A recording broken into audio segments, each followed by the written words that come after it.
murderers, thieves. They answer to no one. They will answer to the king of Gondor. Anduril, the flame of the west, forged from the shards of Narsil. Sauron will not have forgotten the blade of Elendil. The man who can wield this sword can summon an army to him greater than any known on earth. Put aside the ranger. Become who you were born to be. What men dare do, what men do, what men daily do, not knowing what they do.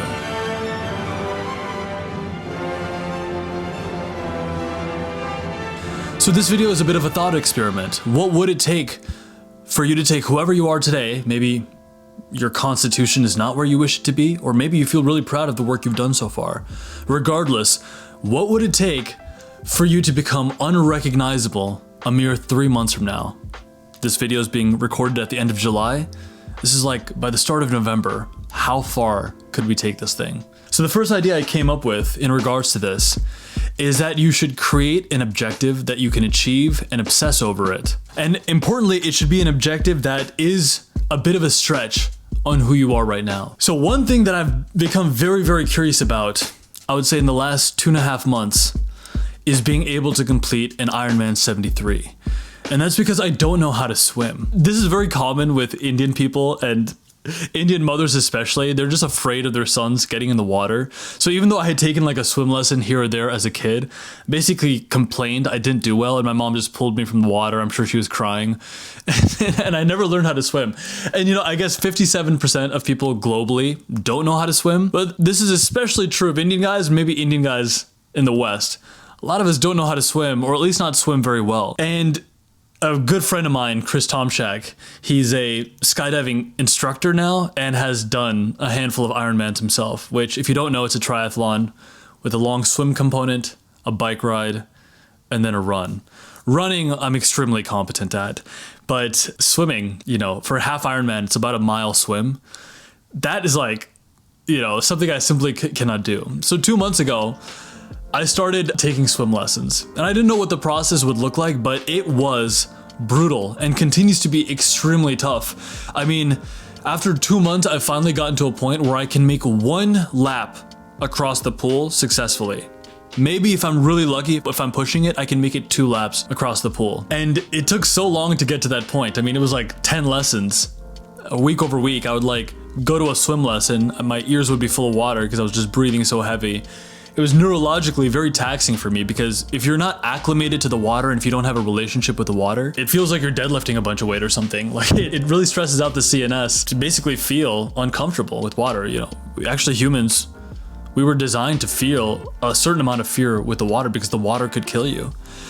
And yet I look at like these Ironman hats and even, you know, the outfits like the Roka wetsuits, the super bikes that different people have. I mean, I got myself a very cheap bike a few months ago and a very inexpensive wetsuit off of Amazon. And I bought myself an Ironman hat because I just wanted to get into the mix of like what it would be like, you know, maybe it's a really far ways away, but you know, if I could potentially get ready for the Ironman in time for Wisconsin, Ironman 73 in Wisconsin, that would be incredible. And the strangest thing that's happened once I took up swimming and started showing up to the pool every single day, I stopped caring about people. I think many YouTubers have this. Your inherent need for validation actually runs quite high. It's what drives a lot of us to professions and career in media and entertainment.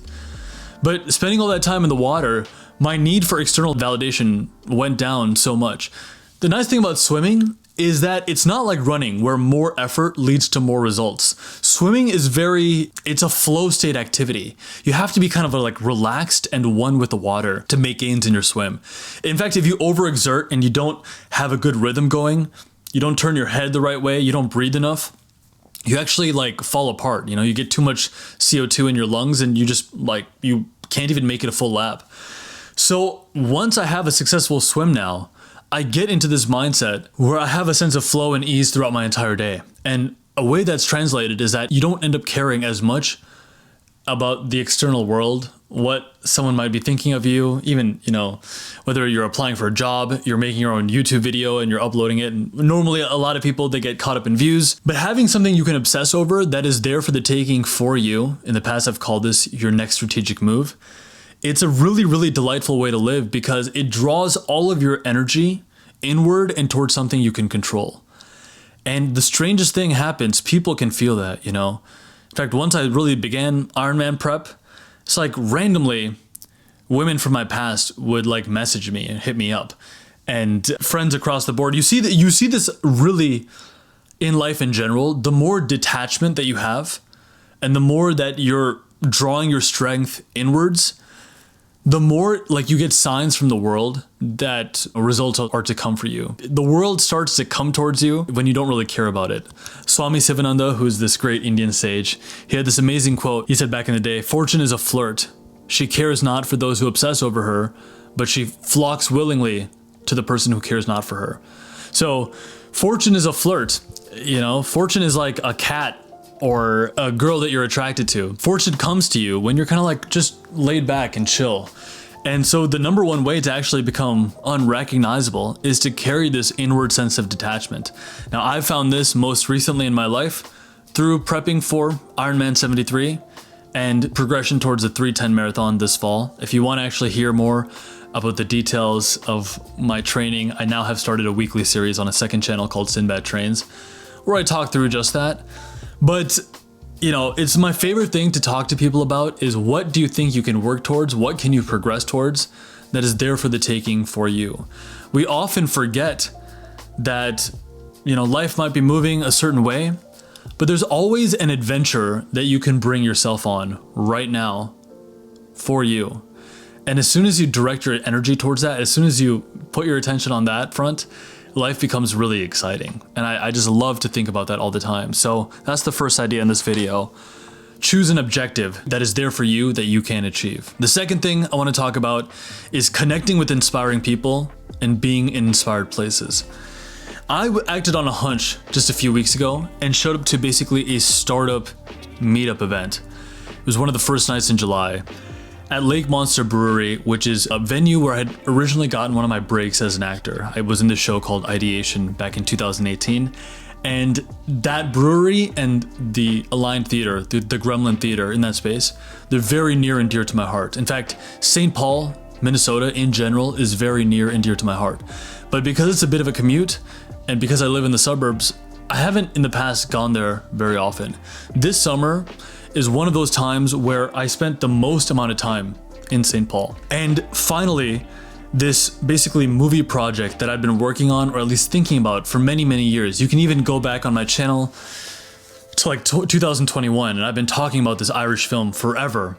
We finally finished a full-length script of it this year that's very, very respectable, and started production on it. Now, I've only shot 3 scenes for the movie so far, but it feels amazing to have made that much progress. And I realized that the story of this tale, this Irish film, it came to me because Minnesota has so many roots tied to Ireland. And St. Paul especially, with its boats and its ferries and all these lakes. You even see streets that are called like Cretan Street or Dublin Avenue.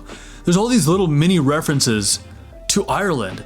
And so like, why would a random Indian dude in America be obsessed over this Irish film in his heart? Rick Rubin talked about in his book, The Creative Act, about how some ideas, they just need to be brought to light.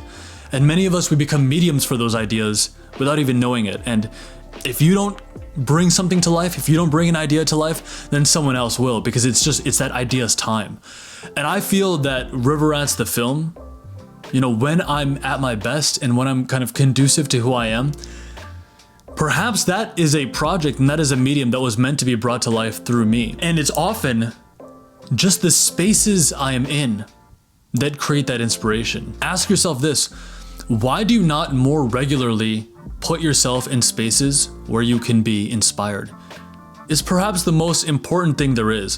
What is the point of having $1 million? What is the point of having $1 billion? Or, you know, or like having a supercar, a really nice motorcycle? What's the point of having a bunch of nice things if you're not in a place where you feel inspired? The locations that we spend our time in have such a profound impact on the ideas we produce even.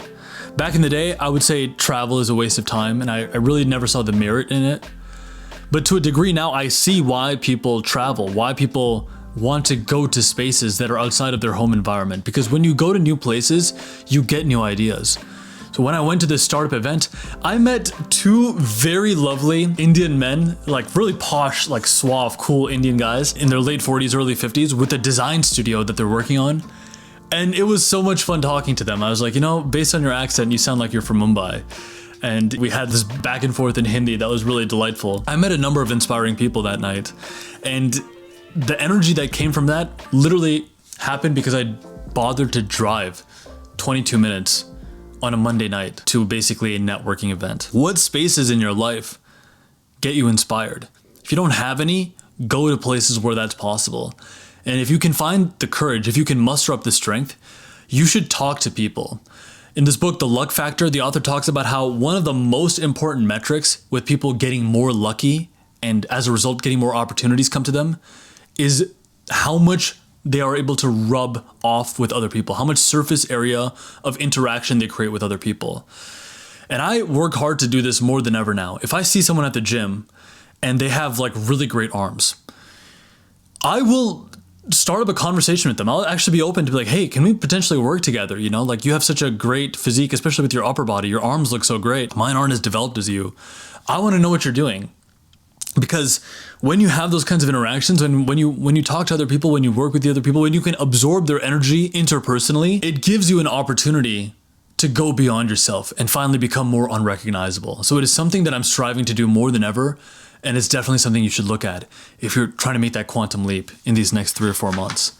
The third idea, engage in digital immaculate work once per week. The world has gotten a lot more digital. And even for myself, I've noticed that some seasons of my channel and of the basically creative business that is around my channel, things have gotten very volatile and very stressful at times because I didn't pay attention to my digital financial life and just all the things I'm managing. An impact of that was felt on this channel in certain seasons, but I think this is probably true for everyone.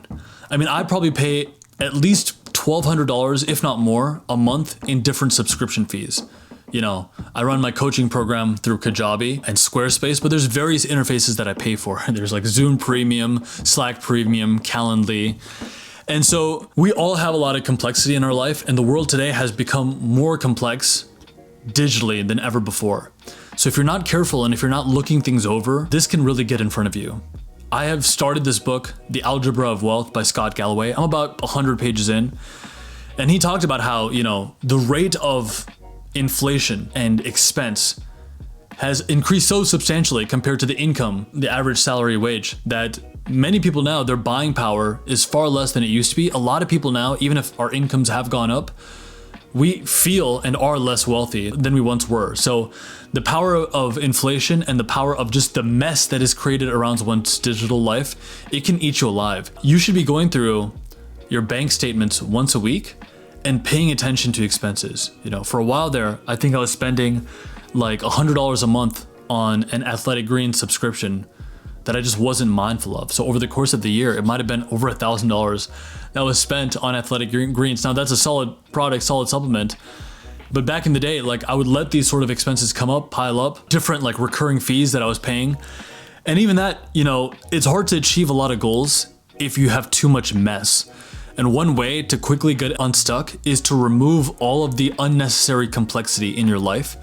You find that something spiritual happens when you clean up your space, both physically, but also very, very importantly, digitally. Like for me, I would notice that like client invoices would start to get fulfilled like randomly, or brand deals would come to me when I would just clean my house or clean up my digital life, especially. And the digital life is one that's like, it's easier to ignore because unlike, you know, a sock lying on the ground, it's not something you have to address directly all the time. But you should be looking at your inbox, you should be checking your mail, you should be looking at your bank statements, you should be going over your subscriptions. And the ideal cadence to do this is once or twice a week. And no matter how much, you know, you think you might be on top of your financial life, you know, maybe some of you haven't erred in some of these ways that I have. I think there's enough complexity in the world today that everyone could benefit by looking over their shit more often. And if you do this, it'll just create all this mental clarity inside you that can lead to tremendous results. The last idea I want to talk about in this video is a little bit trite and superficial, but I think quite powerful.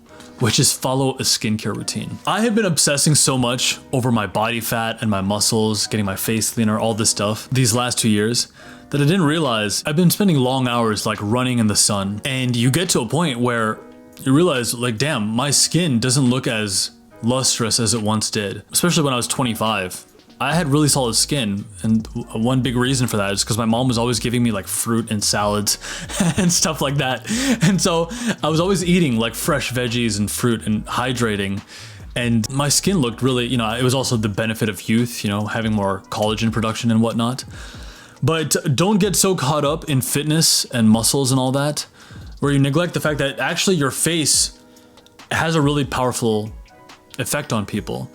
And this goes beyond features, although, like there is a halo effect. When people are more attractive, they end up getting more results out of life in general.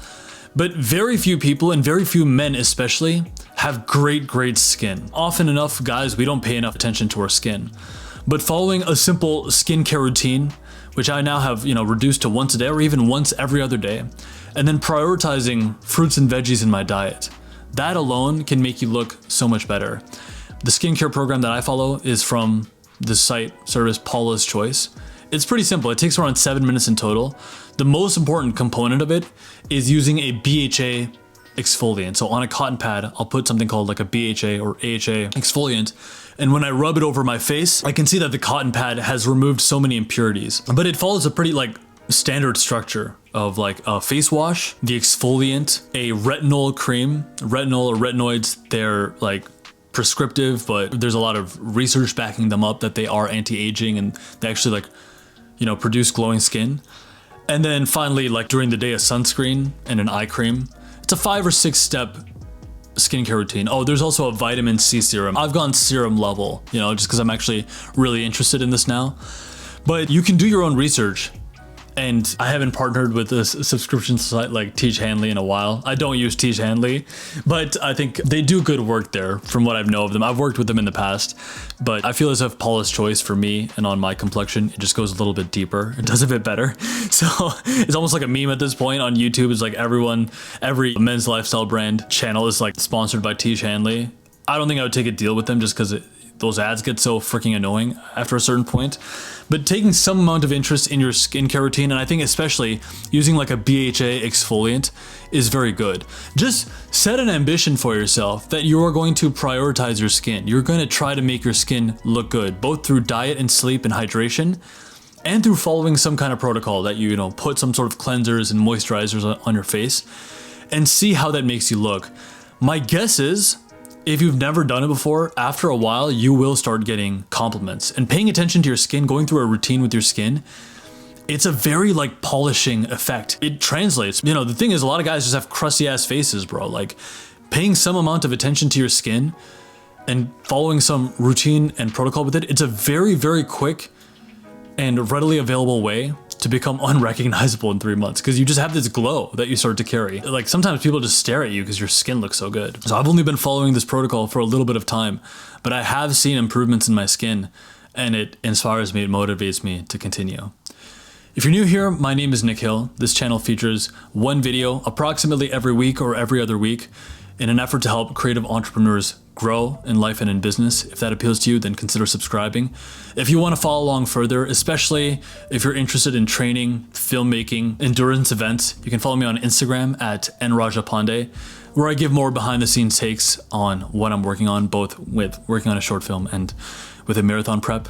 And lastly, if you want some support in growing your own YouTube channel, if you want to become a confident YouTuber, you want to see how this medium works and what it would take to succeed, I have a coaching program where I work with 3 or 4 people at a time in a group coaching format. It's a program that I'm extremely proud of. I've been doing it for almost 2 years, ran through around 9 or 10 cohorts, probably 90 or 100 clients at this point, most of whom really believe in the work that we did over a 3-month protocol. So if that's something that you're curious about, if growing on YouTube alongside living an interesting life is something that's important to you, building a personal brand in general, I'd love to connect with you, and I'd love to potentially have a conversation to see if we'd be a good fit for working together. So if that appeals to you, you can check out the link in both the description box and the pinned comment. But with that, for those of us who are willing to do those ambitions, those endeavors that make us unrecognizable, to us I say, greatness is coming. We'll catch you next time.